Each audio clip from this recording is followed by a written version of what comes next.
Paz do Senhor, meus irmãos do grupo Amigos da Bíblia.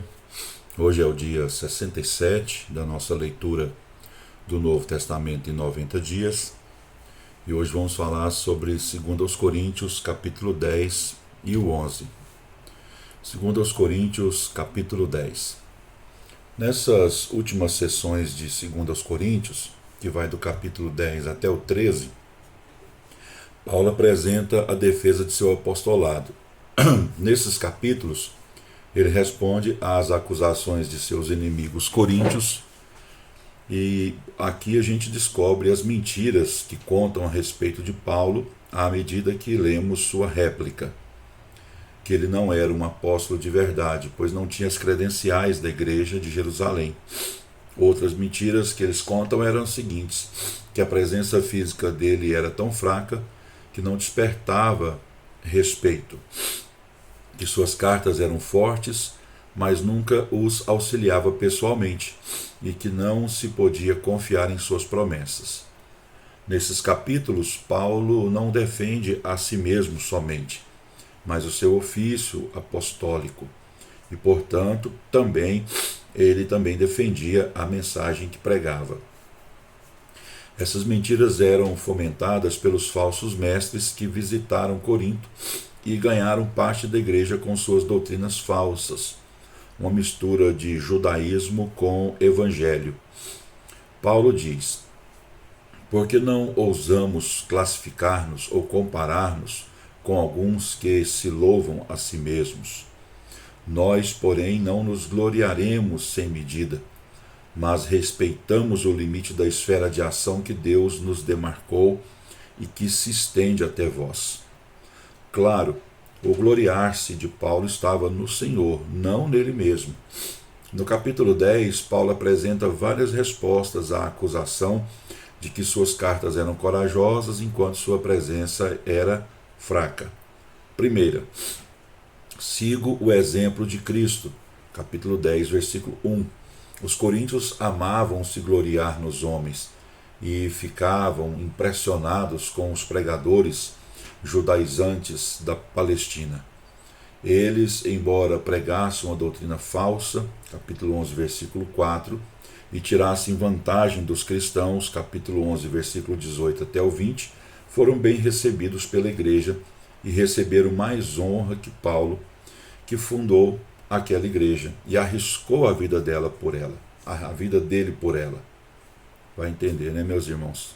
Como que uma igreja valoriza pessoas de fora que nem conhecem de verdade e despreza aquele, né, que deu a sua vida por ela. Vai entender. Paulo responde que não é fraco, mas que é humilde e tem a mansidão de Cristo. Versículo 1. Cristo teve atitude superior com as pessoas. Ele exercia seu poder em mansidão, e em humildade. A mansidão não é uma fraqueza, é o poder sob controle. A segunda resposta de Paulo com relação à acusação de que suas cartas eram corajosas enquanto sua presença era fraca foi a seguinte: eu uso armas espirituais. Versículo 2 até o 6. Os crentes pensaram que Paulo era fraco apenas porque ele não usava métodos carnais nem exteriorizava o poder de uma personalidade forte. Ele usava armas espirituais, não usava armas carnais. Paulo, como todos nós, andava na carne, isto é, na fraqueza do corpo, mas não militava segundo a carne, não dependia da sabedoria carnal, das habilidades humanas ou da coragem física. Em Corinto, havia desobediência porque os cristãos estavam acreditando em mentiras, em vez de acreditarem na verdade da palavra de Deus. Paulo os advertiu de que esmagaria os argumentos e as falsas doutrinas deles e de que traria o coração e a mente deles ao lugar de obediência. Solucionamos os problemas da igreja ao enfrentar as pessoas e os problemas conforme a palavra de Deus ou pela palavra de Deus. Terceira resposta de Paulo com relação à acusação que suas cartas eram corajosas enquanto sua presença era fraca. Ele não julgava pela aparência, versículo 7 até o 11. A pessoa que julga pela aparência vive para causar uma boa impressão aos outros. Paulo sempre viveu para agradar a Deus, não para ser um homem agradável. Tudo o que importava para ele era a certeza de que tinha seus chamados e as credenciais de acordo com o Senhor, que o Senhor lhe dera. Os cristãos carnais gostam de comparar um servo de Deus com outros, e são juízes de pregadores e de mestres. Paulo os advertiu de que em sua própria visita teria uma presença tão ousada quanto as suas cartas. Quarta e última resposta de Paulo com relação à acusação que suas cartas eram corajosas, enquanto sua presença era fraca. Paulo dizia que ele deixava Deus fazer o elogio a ele. Ele não esperava isso de pessoas, de homens. Versículo 12 até o 18.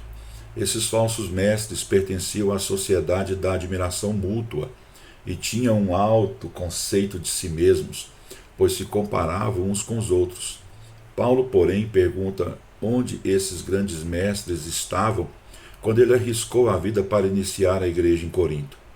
Depois do trabalho difícil ser feito, ninguém pode chegar a criticar o fundador e levar toda a glória. Os judaizantes vangloriavam-se de um trabalho que nunca fizeram. A política deles era invadir o território de outro, tomar posse do trabalho realizado, enquanto a política de Paulo era levar o evangelho para lugares em que ninguém mais tivesse ido. Romanos capítulo 15, versículo 20. Esse capítulo traz muitas lições importantes que devemos aprender a fim de sermos trabalhadores eficazes no serviço de Cristo. Primeira, não seja influenciado pela aparência física. Segunda, as armas e as ferramentas espirituais fazem os trabalhos mais duradouros. Terceira, não julgue antes da hora. Deixe o elogio para Deus. Sua vida e seu ministério serão abençoados se viver para ter a aprovação de Deus. 2 Coríntios capítulo 11. Esse capítulo apresenta o que Paulo chama de sua glorificação. Nesse capítulo, Paulo, ao virar as acusações de seus inimigos contra eles mesmos, usa de ironia santa. Paulo diz: e posto que muitos se gloriam segundo a carne, também eu me gloriarei.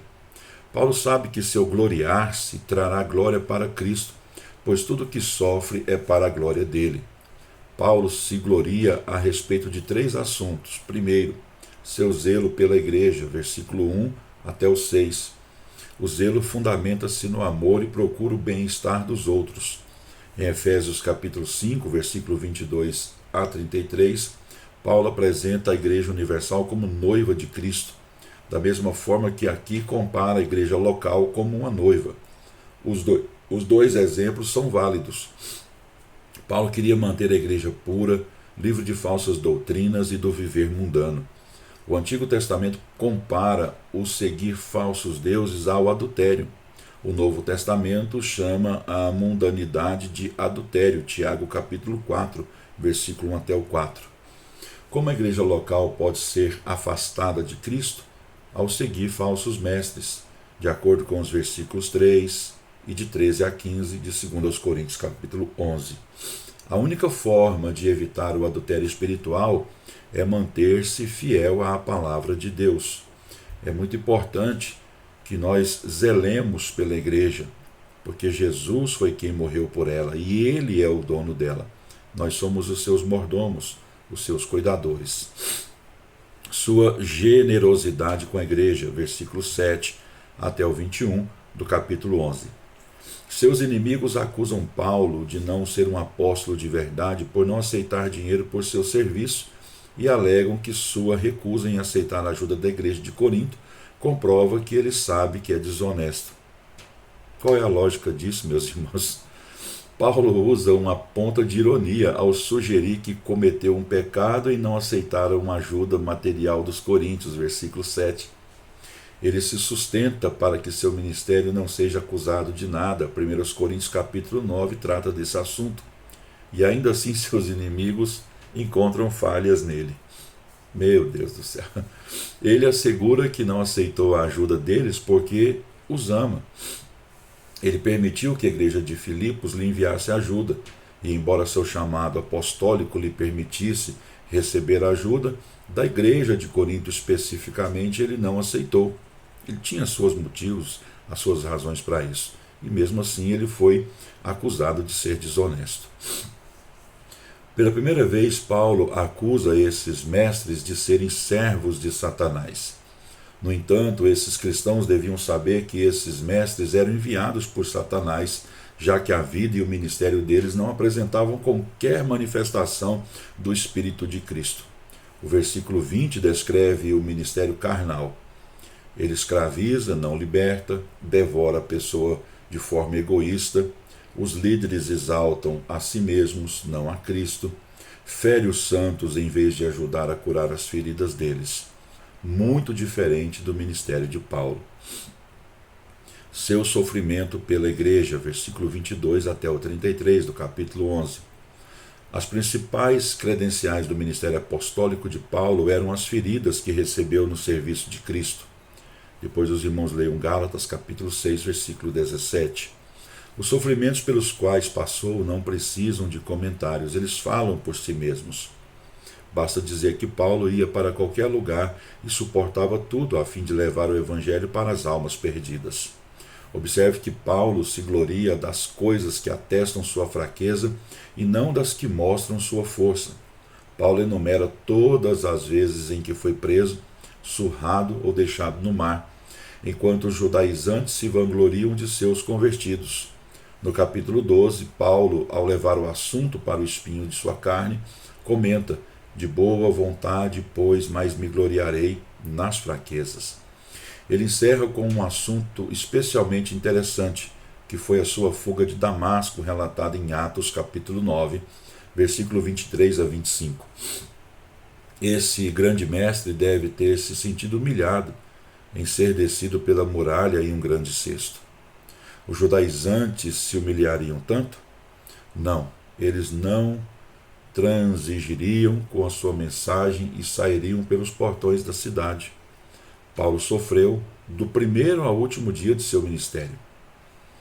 Todos os pastores e membros da igreja devem ter no coração essas atitudes de Paulo em relação à igreja. Devemos zelar por nossas igrejas e estar atentos para que nenhuma mentira satânica comece a afastar a igreja da verdade da palavra de Deus. Termino aqui mais um vídeo, lembrando os irmãos que os nossos comentários são extraídos, adaptados e moldados conforme aqui a nossa necessidade do comentário bíblico UESB. Que Deus te abençoe e até o próximo vídeo.